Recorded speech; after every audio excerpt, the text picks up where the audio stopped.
आज की कहानी है बहू बनी बेटी। गीता और सूर्या की शादी को 2 साल ही बीते थे कि उसकी सास अरे कौन है ये? इसे घर से बाहर निकालो इसे। भगवान जाने 2 दिन से ये क्यों हमारे घर में रह रही है। माँ, लेकिन यह तो आपकी बहू है। अजी, सुनते हो? कहाँ हैं आप? इधर आइए। इस लड़की को घर से बाहर निकालिए।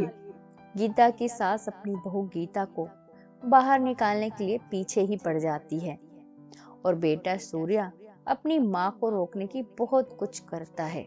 समझाता है कि वह उनकी बहू है, लेकिन उसकी माँ है कि रुकने का नाम ही नहीं लेती। ऊपर से घर से वह अपने पति को आवाज लगाने लगती है, लेकिन वह आते भी तो कैसे। गीता के ससुर तो इस दुनिया में नहीं रहे थे और गीता की सास पति की मौत के सदमे में ही जी रही थी, क्योंकि जब गीता का पति सूर्या की नई नौकरी लगी थी तभी एक दर्दनाक हादसे में उसके पिता की मौत हो चुकी थी और वही गम से गीता की सास अभी उभार नहीं पा रही थी। ऐसे में गीता अपनी सास की हालत को समझ नहीं पाती और वह अपने पति को पूछने लगती है। सूर्या जी, आपकी माँ को क्या हुआ है? वे हमारी शादी में भी नहीं आई और 2 दिन से मुझे अनजान लड़की कहकर पुकार रही है। गीता, क्या बताऊं, मेरे पिताजी और माँ के बीच बहुत प्यार था और अचानक ऐसे उनकी मृत्यु हो जाने से मेरी माँ इस सदमे से बाहर नहीं निकल पाई। तो आप इनको एक अच्छे डॉक्टर के पास ले जाइए, इनको इलाज की जरूरत है। मेरे कहने से तो माँ घर से बाहर भी नहीं निकलती। हमने बहुत कोशिश की, लेकिन मेरी माँ मेरे पिताजी के बिना घर से बाहर कदम रखने भी तैयार नहीं है और पिता को पुकारती हुई वो घर में कभी रोती है तो कभी अकेले में बात करती है। गीता को पति की बात सुन अपनी सास पर दया आती है। वो अपने मन में सोचती है कि वह अपनी सास को ठीक करके रहेगी। ऐसे में जब भी गीता सास के करीब जाती, सास चिल्लाती और उसे बाहर निकालने की कोशिश करती, लेकिन गीता भी हार नहीं मानी। वो अपनी सास को यकीन दिलाती है कि वह उनकी बहू नहीं पर बेटी है।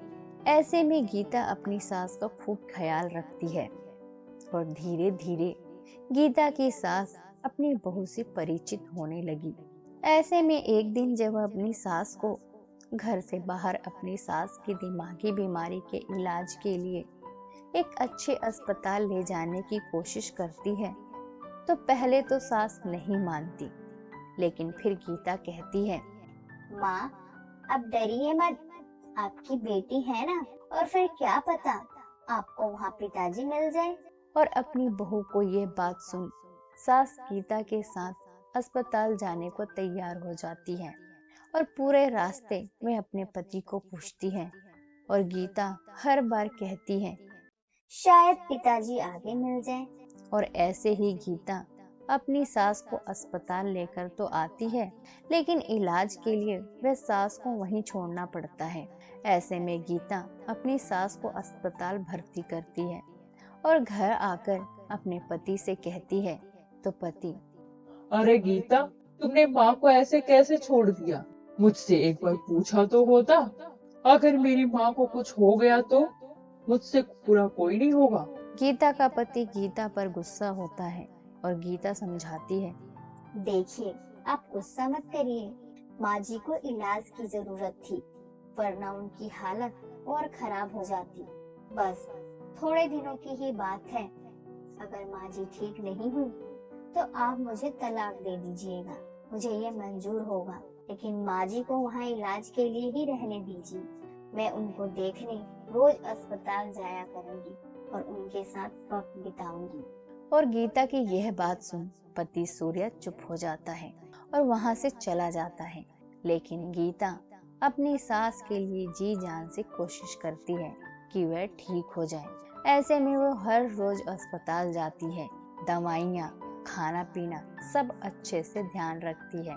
ऐसे ही बहू गीता के लाड प्यार और बेहतर इलाज के कारण वह 1 ही महीने में ठीक हो जाती है और जब ठीक होकर वो घर लौटती है तो अचानक अपने बेटे सूर्या को देख कहती है, अरे बेटी, ये कौन है? इसको घर से बाहर निकालो। और अब वह तो अपने खुद के बेटे को ही पहचानने से इनकार कर रही थी। देखा गीता, मैंने कहा था ना कि माँ ठीक नहीं होगी। तुमने मेरी बात नहीं मानी। अब तुम मुझे भी नहीं पहचान रही। बस बहुत हो गया। मैं अपनी माँ का ख्याल रख लूंगा। तुम इस घर से निकल जाओ। अरे चुप, बहू को घर से निकालेगा? मैं तुझे ये घर से बाहर ना निकाल दूं। मैं तो बस तुझे चौंकाना चाहती थी। बेटा सूर्या, आज तेरी पत्नी नहीं नहीं पर बेटी गीता के कारण ही ठीक हुई हूँ। और अपनी माँ की यह बात सुन सूर्या अपनी पत्नी से अपने किए बर्ताव के कारण माफी मांगता है और गीता की सास अपनी पति के फोटो के आगे भावुक होकर पहली बार उनकी मौत को स्वीकार कर उनकी फोटो पर हार चढ़ाती है, क्योंकि एक न एक दिन तो सबकी मृत्यु निश्चित है। इस बात को स्वीकार घर में गीता की सास की वापसी से पूरा घर खुशियों से भर जाता है।